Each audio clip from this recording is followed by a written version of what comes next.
Iran, Israel এবং যুক্তরাষ্ট্রের মধ্যকার চলমান লড়াই ২৮ দিনে গড়িয়েছে। টানা ৪ সপ্তাহ ধরে চলা এই সংঘাত থামার কোনো লক্ষণ তো নেই, বরং দিন যত যাচ্ছে আগুনের আঁচ যেন ততই বাড়ছে।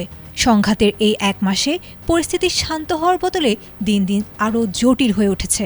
পাল্টাপাল্টি আকাশপথে ক্ষেপণাস্ত্র আর ড্রোন হামলার পরও যখন ফলাফল অনিশ্চিত, তখন সম্পূর্ণ বিকল্প পথে হাঁটার পরিকল্পনা করেছেন ডোনাল্ড ট্রাম্প। আকাশপথে ভয়াবহ বোমা বর্ষণের পরও যখন নিজেদের মিশনে নিজেরাই ব্যর্থ, তখন স্থলপথ দিয়ে ইরানের সাথে সরাসরি যুদ্ধের পরিকল্পনা করেছে যুক্তরাষ্ট্র।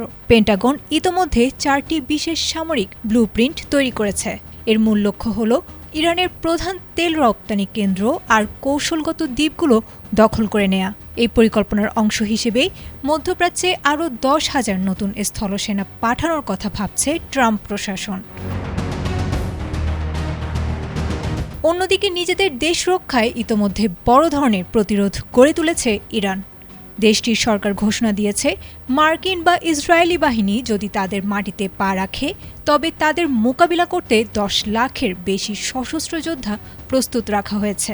এমনকি সাধারণ তরুণরাও যুদ্ধে অংশ নিতে ইতোমধ্যে হাজার হাজার আবেদন জমা দিয়েছে। এদিকে পারস্য উপসাগরে যুক্তরাষ্ট্রের নৌবাহিনীকে আটকাতে ইরান প্রথমবারের মতো ব্যবহার করছে আত্মঘাতী সি ড্রোন। এই ৪ সপ্তাহের যুদ্ধে দুই দেশেই লম্বা হয়েছে লাশের মিছিল। ইরানে নিহতের সংখ্যা প্রায় ২,০০০-এ দাঁড়িয়েছে, যার বড় অংশই সাধারণ বেসামরিক মানুষ। ইসরায়েল ও লেবাননেও বেড়েছে প্রাণহানির সংখ্যা। এর মাঝেই পাকিস্তান আর তুরস্কের মাধ্যমে পর্দার আড়ালে আলোচনা চালানোর চেষ্টা করছে যুক্তরাষ্ট্র। ওয়াশিংটন ১৫টি শর্ত দিলেও ইরান সেগুলো সরাসরি নাকচ করে দিয়েছে।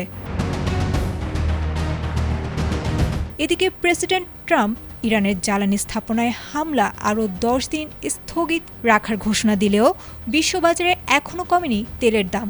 বর্তমানে প্রতি ব্যারেল তেল বিক্রি হচ্ছে $১১১-এরও বেশি দামে।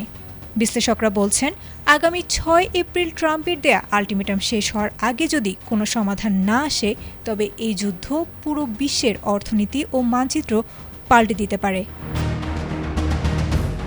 আয়েশা আক্তার, এটিএন বাংলা।